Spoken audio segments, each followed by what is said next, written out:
Welcome to Turmeric and Tequila with your host, Kristen Olson. Questioning a better way, one gracefully disruptive conversation at a time.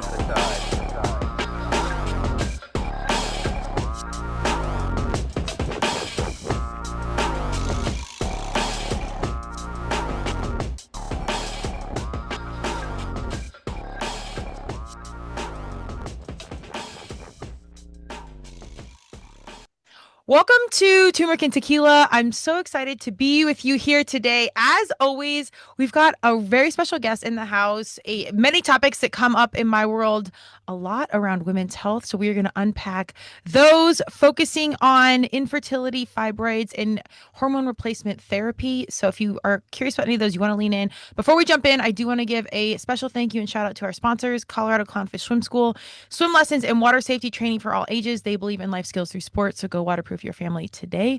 And our very own Declan James watches. They are local and veteran owned, and 10% of all their proceeds go back to the Navy SEAL Foundation.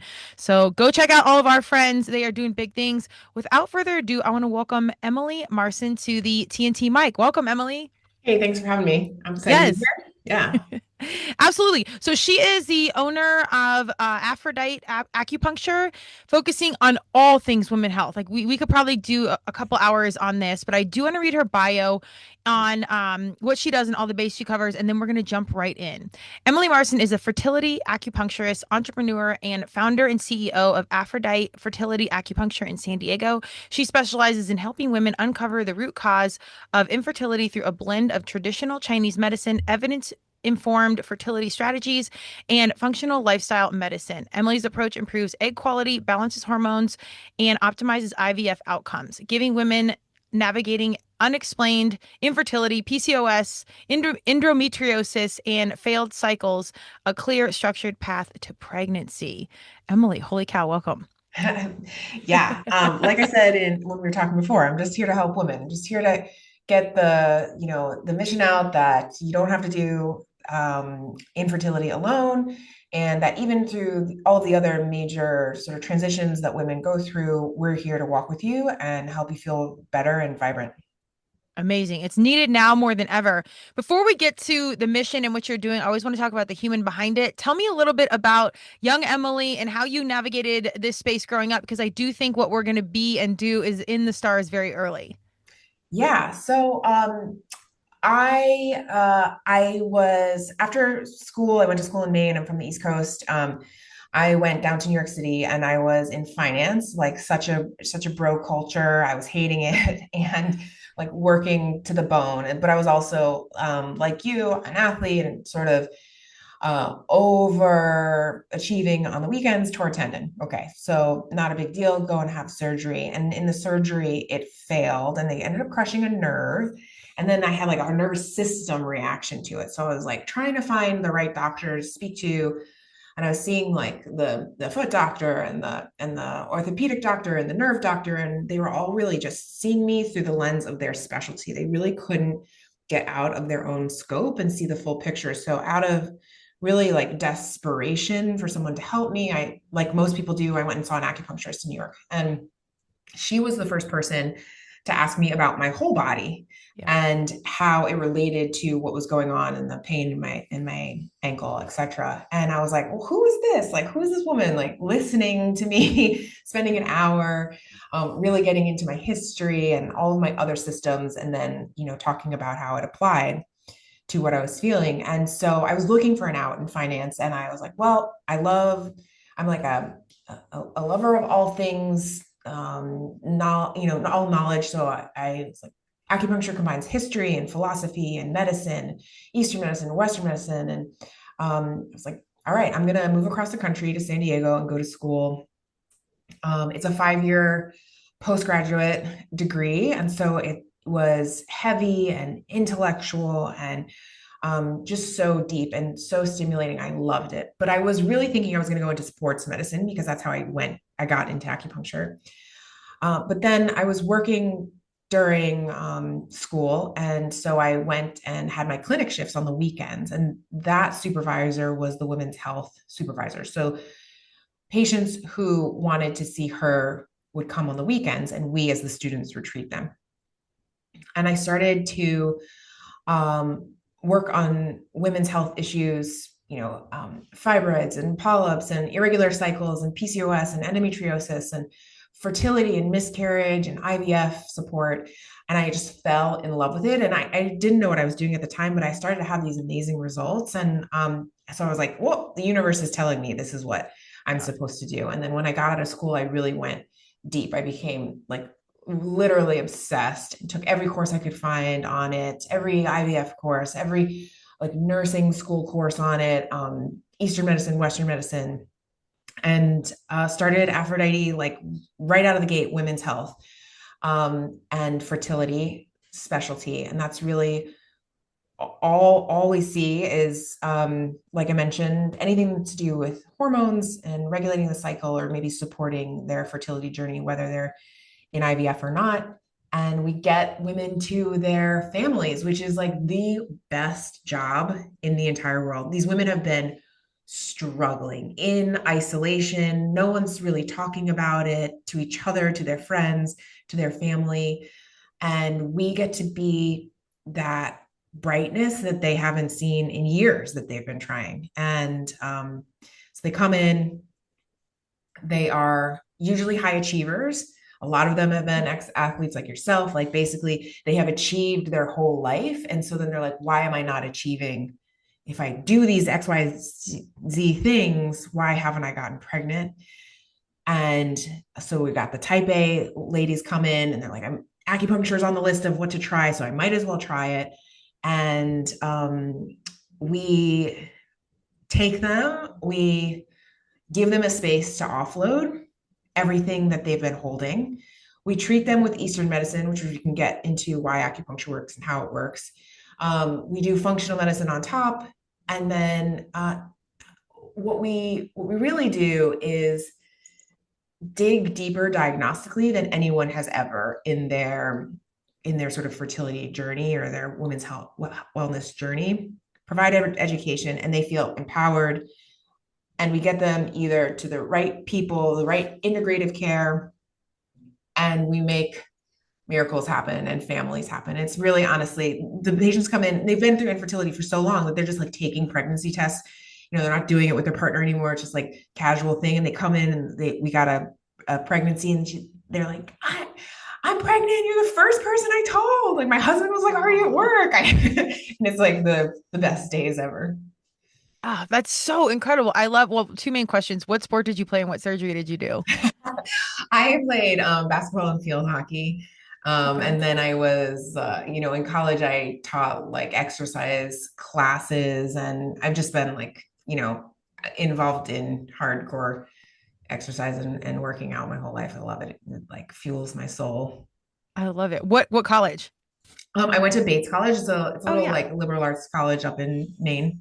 I love it. And what was the surgery that you did that failed? Oh yeah. So I had a peroneal tendon tear. So like at the base of my fifth metatarsal, where the tendon like wraps under your foot, I developed a bone spur and it was like slicing my tendon open. So the tendon didn't rupture, it just split like this, if you can see if you're watching. And so the bone spur would just like pop in and out of it like this. Yeah.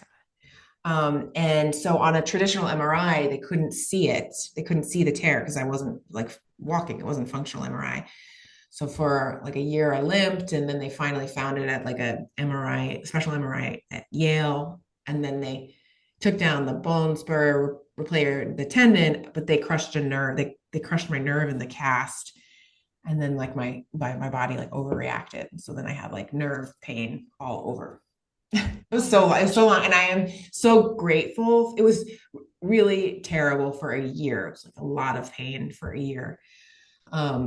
But it brought me to where I am now. Those things in life where you're just like, yes. Wow, that's a crazy right turn, but glad for it now. Absolutely. And I think that's really important for people to hear, especially our athletes, because they are such high achievers and we do think we can control everything and work harder and train better and fix it and do all the things. And you can't. Like sometimes nature is real and we have no control over really over a lot of things. So I think it's a really important message for the high achievers to hear, myself included, of like you got to just pull back and understand that some things are out of our control. On the flip side, to always advocate for yourself as you go into the medical system in any capacity, injury, fertility, mental health, whatever it is, ask questions. Not every doctor has your best interest at heart. It's a lot of business. And then on the flip side, a lot of them do, and they will answer your questions. So I think it's really important to drive home the message of advocating for yourself as you go in. You are a customer, you're a client, like it is their job to make you feel good and answer any questions you have. And if you don't, you need to go somewhere else. So Yeah. I always say to my patients, like, that's a lot of what we do. So we say, yeah. like, they work for you. Okay. Yep. Don't forget, you're paying them. And so we basically say, these are the things that are sort of missing from your diagnostic, like, workup and look, and maybe these are things that you could try. Here's how to approach your doctor about it. And then if the doctor resists, then it's like, here's another way to say it that maybe will influence them a little bit more. And then if the doctor's still not responding, it's like, okay, it's time. There are good doctors out there Yeah. that are really interested in your well-being and your vibrancy and your whole health. Let's move on. Amen. Well, why don't we start with this before we get into well, infertility you touched on, but hormone replacement therapy and fibroids. Tell us what acupuncture is specifically, like very simply, and why it works. And I love the blend of Eastern, Western, like both things can harmoniously coexist, because I think you do need both. There's a space for Western medicine. It's just, again, advocating for yourself and asking like the right questions. Acupuncture is great. I've done dry needling as an athlete, all the things like it's amazing stuff, but break it down for us if you're not familiar. Yeah. So I like what's coming next is sort of like the way that I explain acupuncture to the Western mind. Okay. So when you rub your hands together, it creates a heat, right? So movement creates heat. Like when you run, you sweat. Most people can get behind that. Like when you run, you sweat. Movement creates heat. That is the baseline. Okay. So your organs move. Your heart pumps and your lungs expand and contract and your kidneys filter. And so there is a heat offput from those organs that's not really accounted for in Western medicine. Okay. And remember, heat is, you can't you can't see it through the naked eye, but it is a biological process, right? So heat coming off of the heart and every other organ has a certain pathway that it travels in the body. And this is like anything else in the body, like the nerves and the blood, they all travel in a pathway. And what the Chinese mapped are these channels of heat coming off of each organ, and they have separate pathways. So heat is energy. Like when you turn on a stove, you can boil water. Heat is energy. So when an acupuncturist talks about energy, it's really that we're talking about heat, okay? And this byproduct that's coming off of the organs. So let's take the heart, for example. So the heart heat comes off the heart and it runs down the inner aspect of the arm to the pinky, a lot of where like the same nerve and blood vessel pathways track as well. Now, if the organ or its heat pathway are three things: either deficient, so not enough heat, or in excess, you can think of like excess being inflammation heat, right? Inflammation, or stagnated, stuck along that pathway, then you have like a certain set of symptoms show up that the Chinese mapped.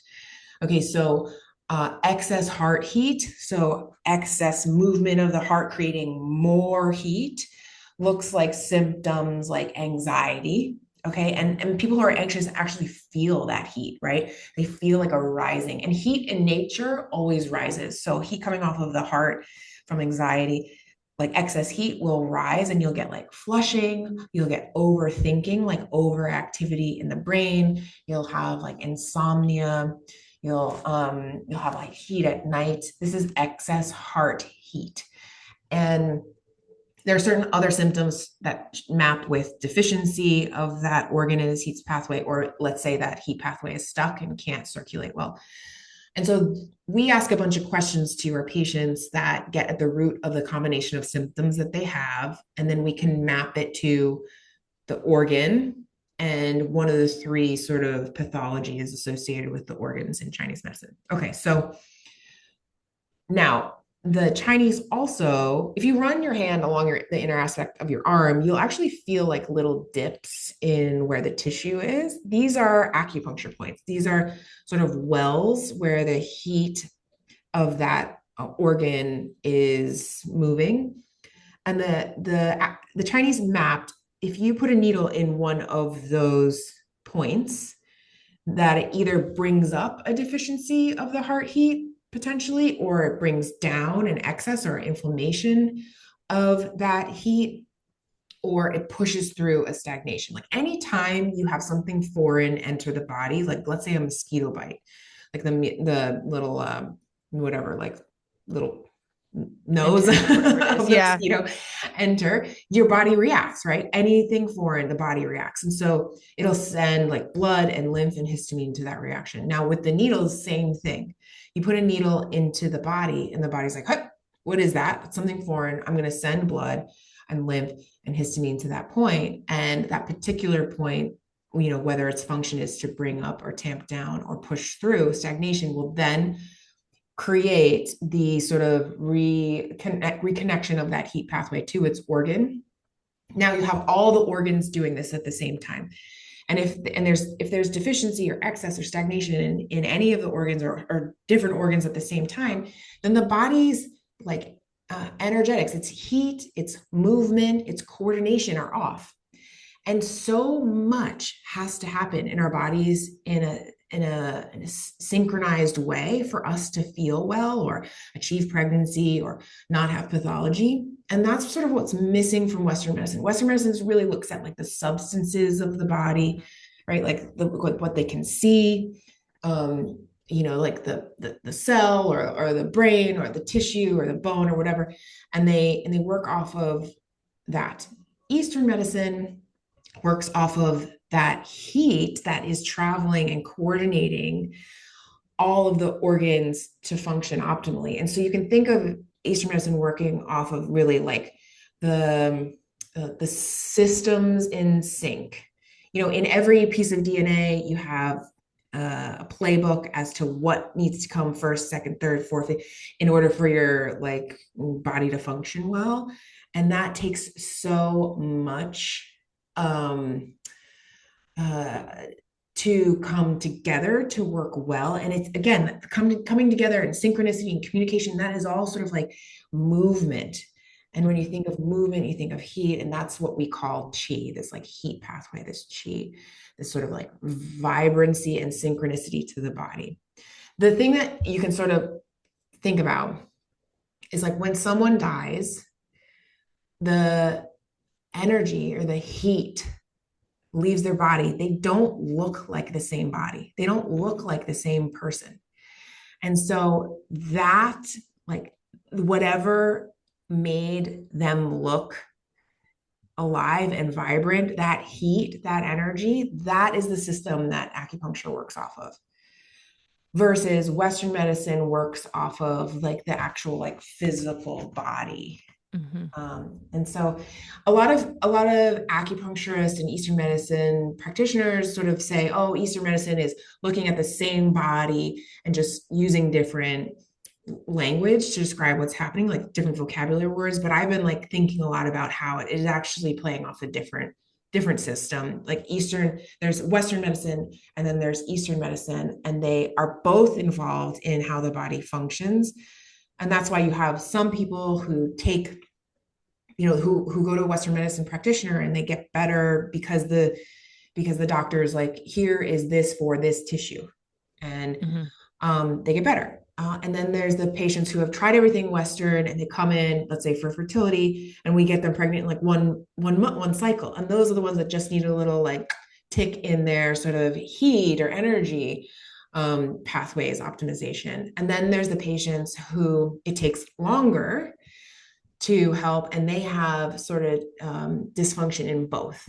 And so that's where integrative care comes in. And that's why I think at Aphrodite we do well, is because we're not shy to bring in both systems and look at both systems collectively. That's amazing. Yes, I love that. And we'll streamline combo. I want to be mindful of our time, but the balance between both worlds I think is huge.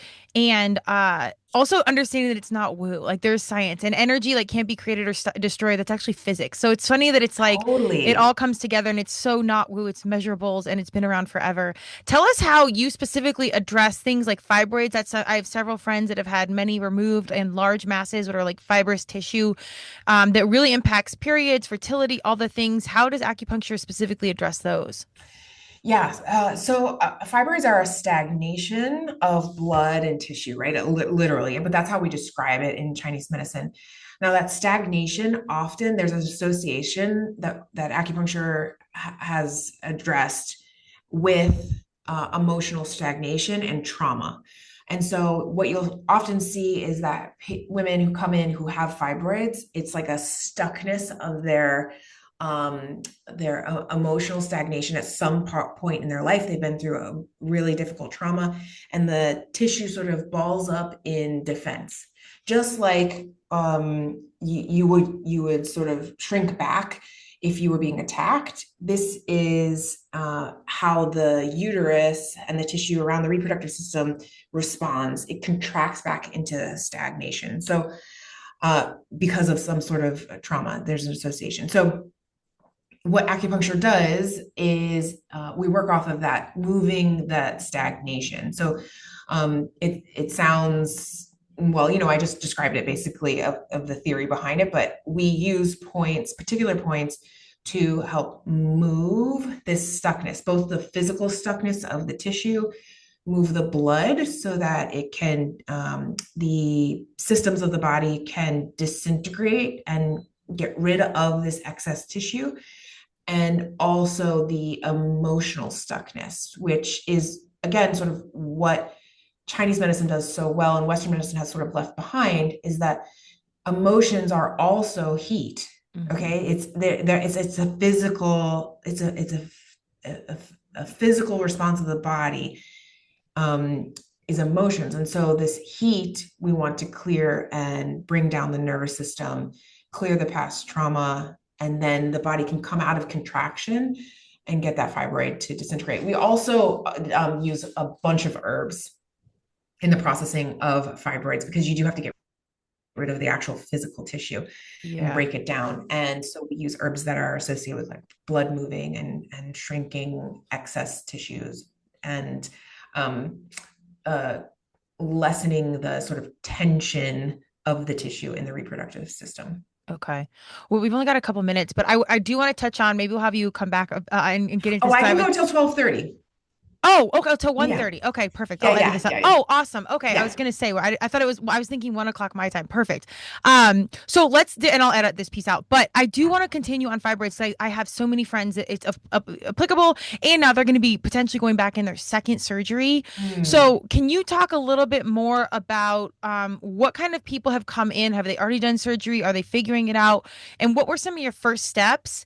And, then if you will, like break into like some of the herbs, and I always advise everyone to go get a professional, get someone that knows, don't try and just do it yourself. But I would love for people to have like a starting point to go do research, go check you guys out, but like really start to take a step in the different direction around fibroids, because I really have so many friends that are so lost around this and they can't find any intel. Yeah, definitely. So if you have heavy periods or spotting, in mid-cycle spotting, and also maybe distension of your lower abdomen, tightness around the abdomen, especially, these are symptoms of fibroids, especially the heavy bleeding and the sort of the irregular bleeding outside of their normal period flow.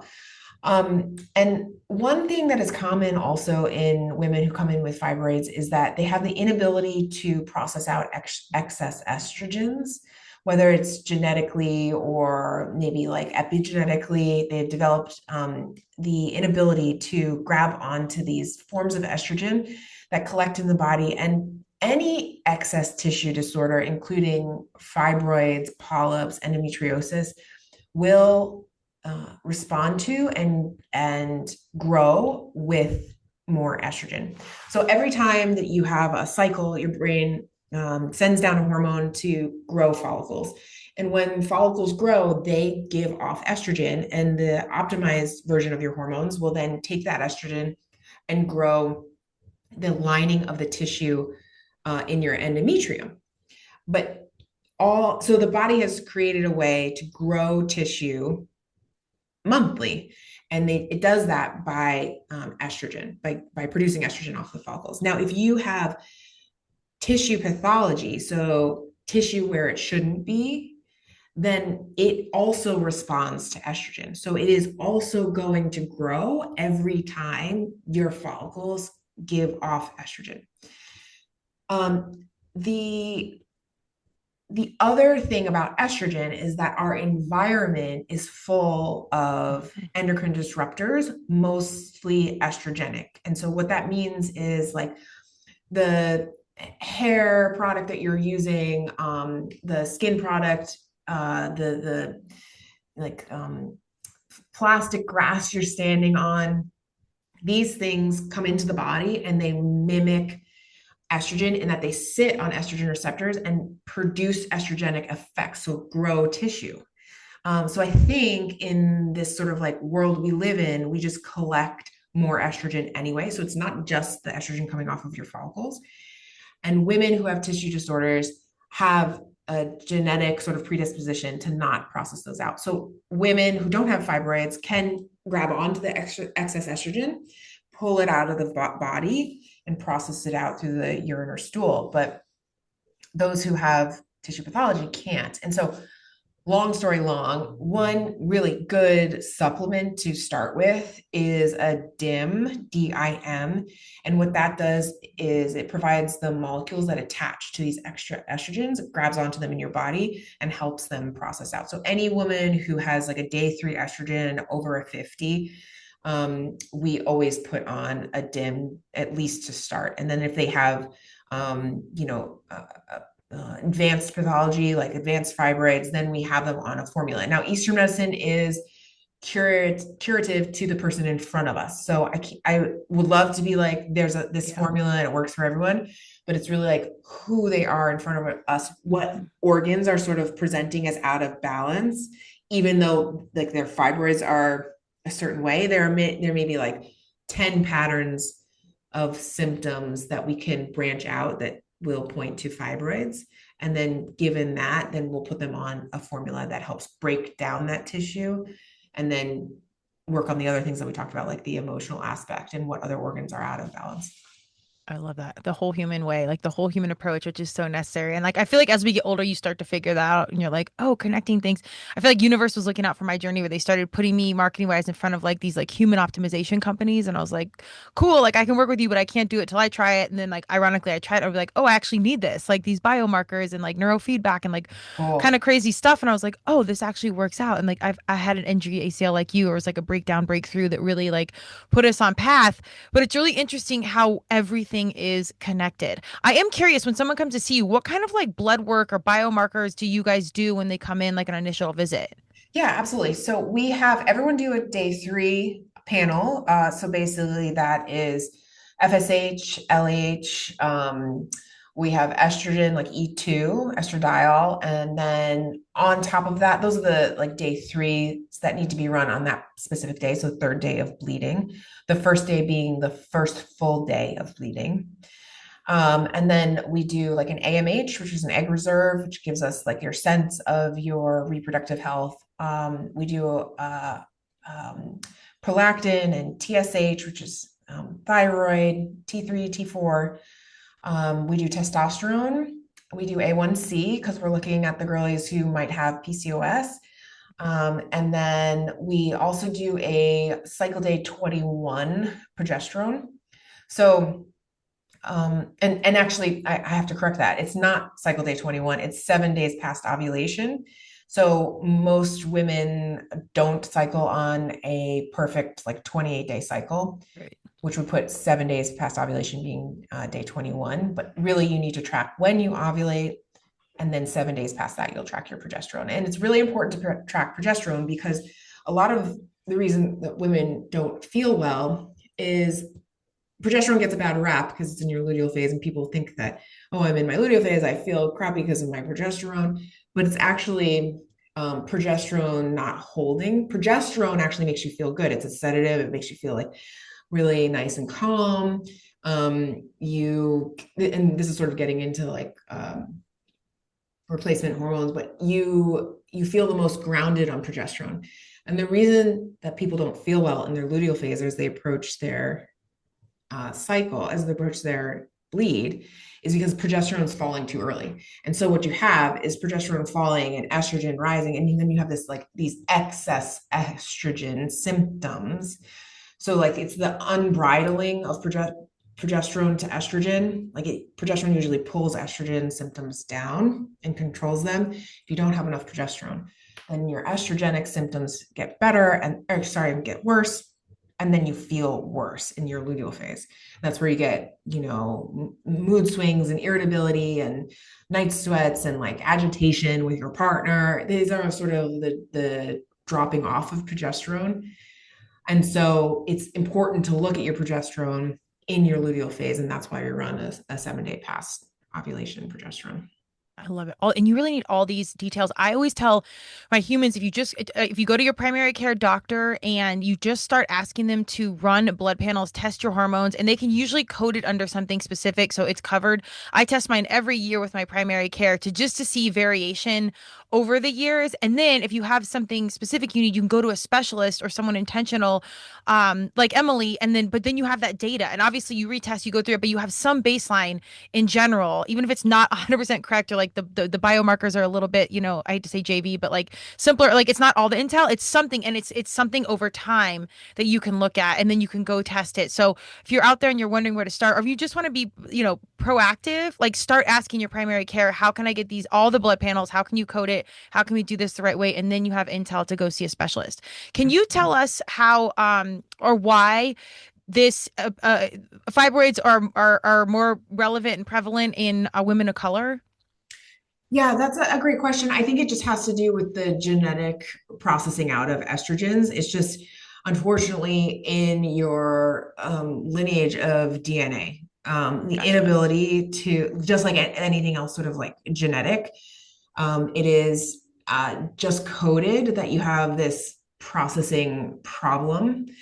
I like to think sort of philosophically too, that women of color have had generations of like oppression and emotional trauma, and that is also sort of coded in their DNA. And like I said before, there is maybe not your history of trauma, but the history of trauma of the women who came before you, sort of showing up in how your body responds and sort of contracts back. That's more esoteric, but that's a lot of what we do here is in that energetic, how it shows up, outside of maybe the Western medical perspective. Amen. Absolutely. And I want to get into hormone replacement therapy, but that's why I really advocate start asking questions now. Usually people don't think about this stuff until you have a problem or you have something. Like start early when you're, 18, 19 and your OBGYN or primary or whatever, ask questions, get those base markers. I always say, like, if you're thinking you want to do the business route, talk about freezing your eggs, talk about doing some of this stuff early. I wish I would have. I have no regrets right now. I don't have any children. But I think I would have had a different opinion early on. So again, ask all the questions. I want to drive that home. Tell us about. Okay, on go that ahead. point, I think it should be part of women's health. Everyone should have their AMH run, anti-Mullerian hormone, at like every decade, at least, like at 20, maybe every half decade, 20, 25, 30, because we have had patients who've come in and they're, 29 and they check their egg reserve and it's very low and they're going to go through menopause early and they would have never checked it.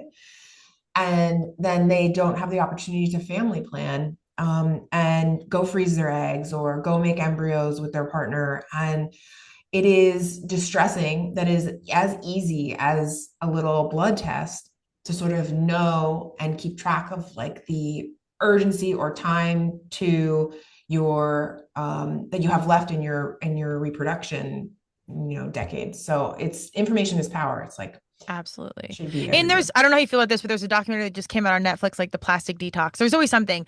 And they talk specifically about fertility and changing lifestyle choices. Like some stuff you don't need to go see a professional and doctor about. You can just make lifestyle choices that compound, like compound interest over time, that can help you on your journey of health. Even if you're not trying to have a baby or worry about your hormones quite yet, there's simple things that can show up in your health and in, brain health, physical health, heart health that you can start to do now in your environment, from cleaning products to plastics to stress management, all kinds of things. So I really start now, especially if you're a young human or a parent, like have these conversations with your kiddos or your young self right now and to make moves. Okay. The one thing I like to sort of shout out is that lavender is an endocrine disruptor, and which is not well known even in the wellness industry, but basically it sits on top of estrogen receptors. And so all these products that you think maybe are of the wellness type, they have lavender, and you're like spraying it on your skin, you're putting it on your pillow, and you're diffusing it. It can actually increase like estrogenic pathology, including those tissue pathologies. Oh, that's good because that's like what you put on your pillow to relax and sleep. Right. How do you feel about essential oils? Like, give me the hot take there. Yeah. So we use two essential oils that have been tested to be safe for pregnancy, for fertility and pregnancy. And that's peppermint, which is pretty simple. And and clary sage. We don't go outside of that. There's not a lot of research besides on like lavender, but we know that those two are safe. Now, half our patients are basically IVF patients because they've gone through everything fertility and they've tried IVF and it has failed. So they're like, I might as well try magic and come to acupuncture. So we literally maybe more than half are in the process of IVF. And when patients are going through their transfer, so basically they have the embryo and then they're going to put the embryo back into the uterus. The fertility clinics, and actually in every stage of IVF, the fertility clinics will say, you cannot wear perfume or anything scented to the facility, to the IVF clinic. And it's not just because they don't want like people's scents all around. It's because those fragrances can break open embryos. So basically they cannot have the molecules in the fragrance near the lab where they are pulling embryos out. That is how concrete, like the stuff in our air is messing with our biology. Like it is such an image, like you're like, oh yeah, like non-toxic, sure, like I'll do it and make it, something's working, but literally it's breaking embryos. Okay, so if it's doing that to our cells, it can, to our embryo cells, it can do a lot more damage to any other cell in our body. So I just wanted to like drive that point home. Again, start asking questions. And there's so many documentaries out there, and some are business based. Like you gotta be there, but just planting the seed of the awareness of how much some things are impacting you and how easy it is to get rid of it. On the flip side, it can get really overwhelming because it's like, don't eat Totally. this and don't do that. And it's like, holy shit, what can I eat? What can I do? What can I wear? Like, I can't wear deodorant. I can't do anything. But if you're serious about like an in game like this, like it is crazy how many things are within your power that you can cut out. And the plastic detox, I don't want to ruin it for everyone. And you might have a hard feeling on that, but they literally make lifestyle changes for people that can't get pregnant. And then at the end of it, they do. So it's kind of wild, what it is. And again, TV and movie and productions are always things, but there's always gems and intel to pull out of all things and ask questions. And then you can bring it to professionals like Emily and say, all right, what do you think? I heard this.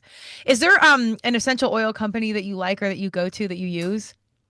We actually have, I wish I did. We have basically a supplier for acupuncture, and they make like high grade oils that they don't sell to people outside of professionals. So it's like professional Nice. grade essential oils. Just make sure that it's vetted, that they're getting their wherever they're getting their flowers or products, that it is. Just do your research into the companies before you sign up for getting like $100 worth, and make sure that like the oil that they put it into is pure, or like, just do your research. You don't have to be perfect to achieve, wellness outcomes, Mm-hmm. vibrancy. You just have to start making small moves. What I like to tell patients, because it is very overwhelming for them for like everything else that they're doing, Yeah. add to take away more things, is go for like low tox. Okay, low toxicity. Like when you finish your bottle of like moisturizer, like move over to a non-toxic product. Just like you don't have to do everything right away, right now, and that feels overwhelming, and then people give up. Yeah. But like slowly as you move through products, replace it with something that is better for your health and has less like free radicals in it, because literally the free radicals in our environment have an extra oxygen. All the free radicals have an extra oxygen. That oxygen isn't capped, okay? So it's not neutralized. And if you have oxidative stress, this oxygen goes and like slices up chromosomes, okay? So your egg has to pull apart its chromosomes in order for half of them to meet the sperm's half. And in that process of pulling them apart, the stuff in our cellular environment, including these free radicals, can really damage chromosomes. And this is where low quality egg and sperm come into play. Their chromosomes have been damaged when we say quality. And it has to do with like your cellular health, your ATP going down as you age. So like your mitochondrial health just going down as we age. That happens to everyone. So mitochondrial health supplements are a big deal in fertility to boost up that cell's ability to pull apart its chromosomes. The other thing is the environment that the cell is in. Is it full of free radicals that are causing oxidative stress to these chromosomes? And that's why antioxidants are so important to cap that oxygen up so that it doesn't break apart chromosomes and create, poor quality eggs and sperm. So the supplements involved in fertility and wellness generally are ATP boosters, which is basically mitochondrial health supplements, and antioxidants. Oh, boom. And how got me. So I'm from the marketing side of all this. Obviously, health and wellness and lifelong athlete. It's a business. Like you gotta really like read who's doing what. And it's not all bad, but it's a business. And I really want to drive home what you said about the overwhelm or like a low tox, because I do preach turmeric and tequila, like the anti-inflammatory with the inflammatory. If you're getting cortisol spikes because you're so stressed out about, measuring your macros and getting your fitness in, and then you're just stressed out about being healthy, that's counterproductive. Like sit down, have a tequila and go meditate or chill or do whatever your thing is, because the juxtaposition is like you can stress out about being healthy and that's making you sick. So it's like you've got to find that in between and just relax, but also be aware. 100%. So well said. Yeah. So tell us about hormone replacement therapy, because this gets a lot of like I want to say poo-pooing, which I never say that, I don't know where that came from, but like naysaying around women taking hormone replacement therapy. There was some like bogus study around horse urine back in the day. I don't know if you know this one, and they had already been taking hormones or something, so it showed that HRT was negative. In a nutshell, give me your take on what hormone replacement therapy is, who it's for, and why we would take it or ask questions about it. Yeah, so it's an interesting question for me because I'm on the natural side of things, but I, like you, I'm like, if you are having these disruptive symptoms of perimenopause, which is basically when your egg reserve goes down, when you don't have a lot of eggs left, your body sends surges, your brain sends surges of hormones down, FSH, to try to get the last like hurrah out of your ovaries. And then your ovaries will be sort of dormant, and then they'll like surge out their estrogen. And so it's perimenopause is like, 6 to 10 years basically of this dysregulation of hormones, and there's not a smooth flow. Okay. And so it's in this like these big jumps of hormones and big drops of hormones that women feel like shit, to be honest. And so what Western medicine offers now, which is great. And the studies about HRT being, cancer causing have been really debunked, especially if you pair estrogen with progesterone.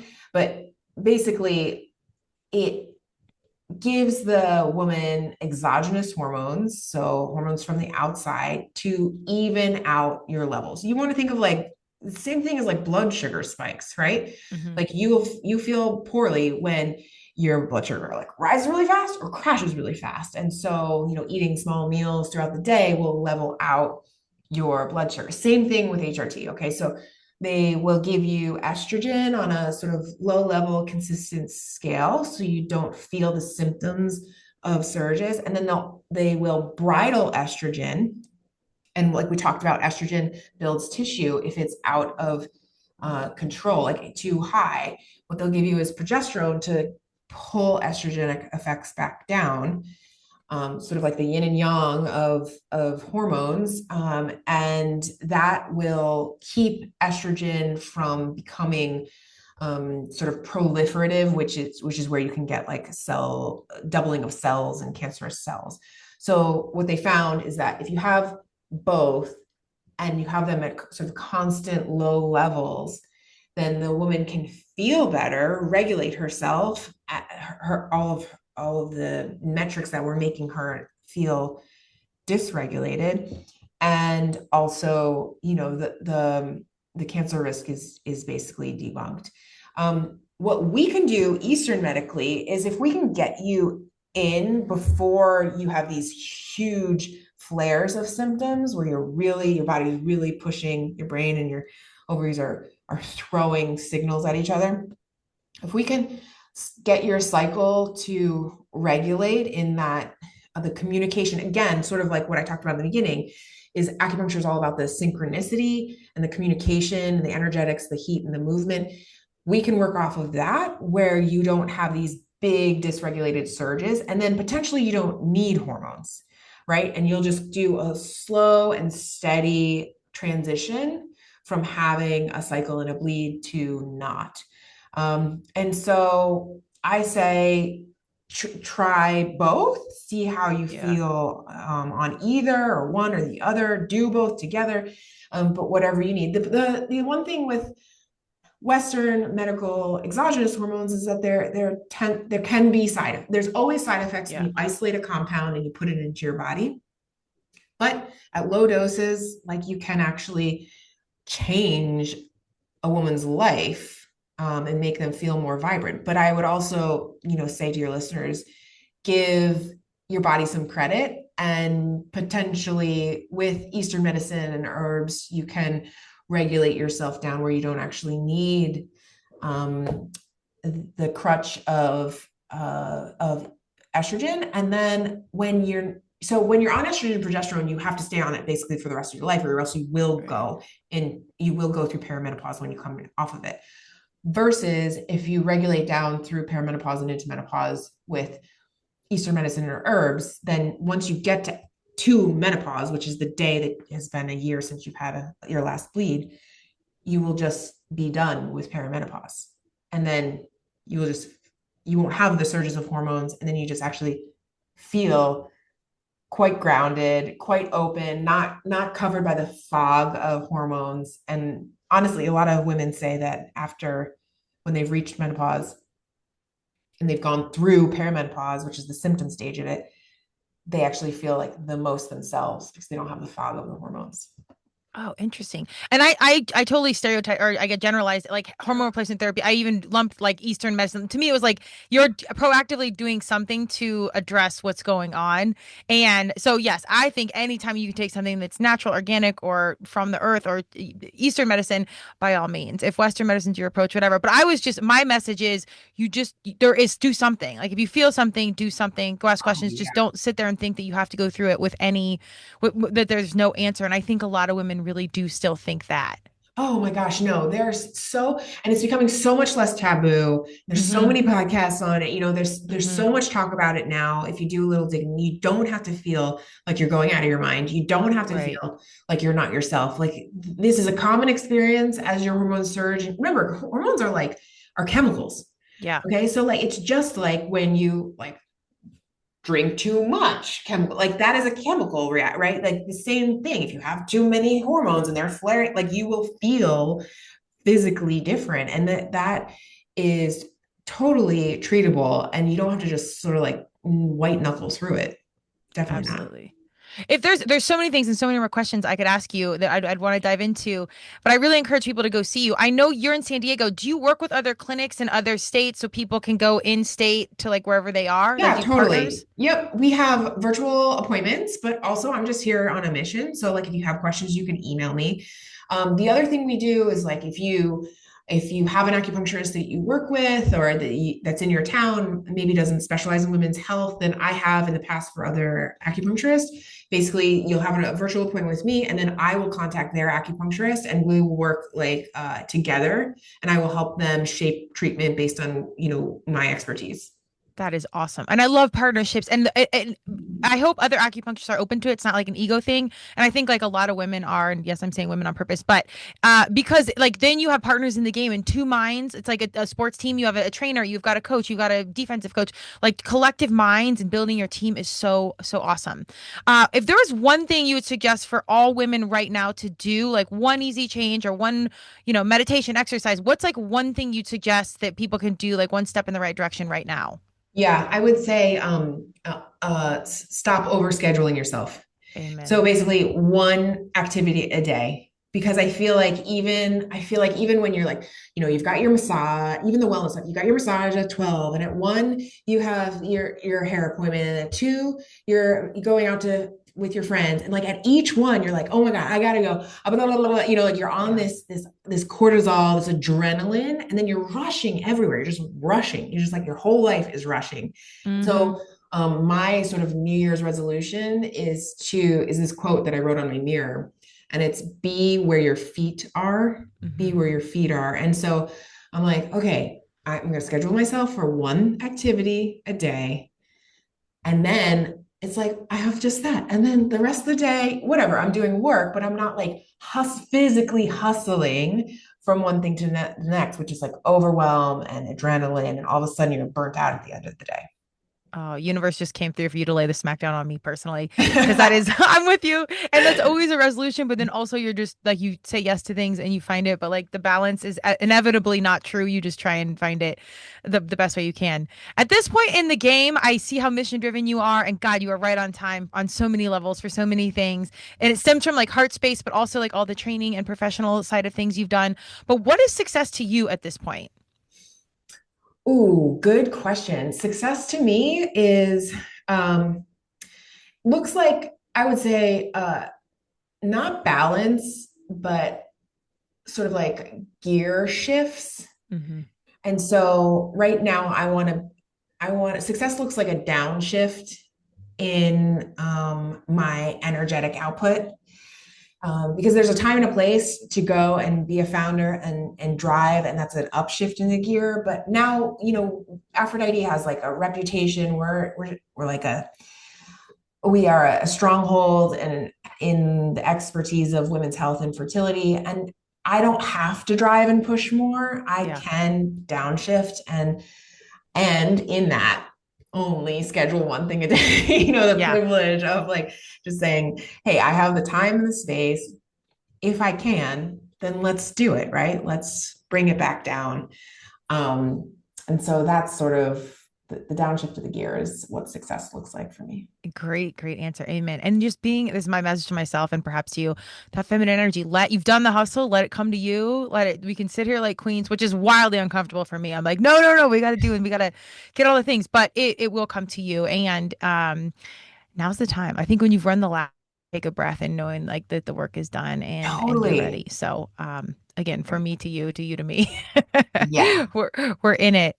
Where do we find you, and where are any handles or anything that you guys have coming up? Yeah. Our website is Great. aphroditefertility.com, and then all of our handles are Aphrodite Fertility. And again, I'm just here to reach women. So if you're in the struggle of it, reach out. I'm here for you.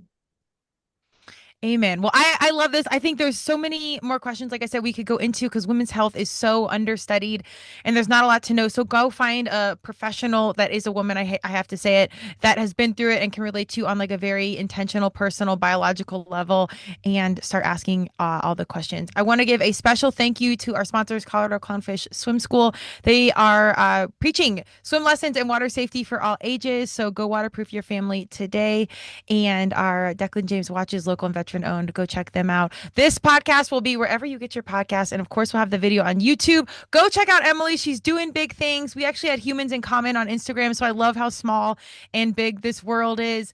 But go advocate for yourself and continue to level up in a non-overwhelming way. Emily, thank you so much for joining us. I can't wait to connect with you down the road. Thanks for having me. It was great.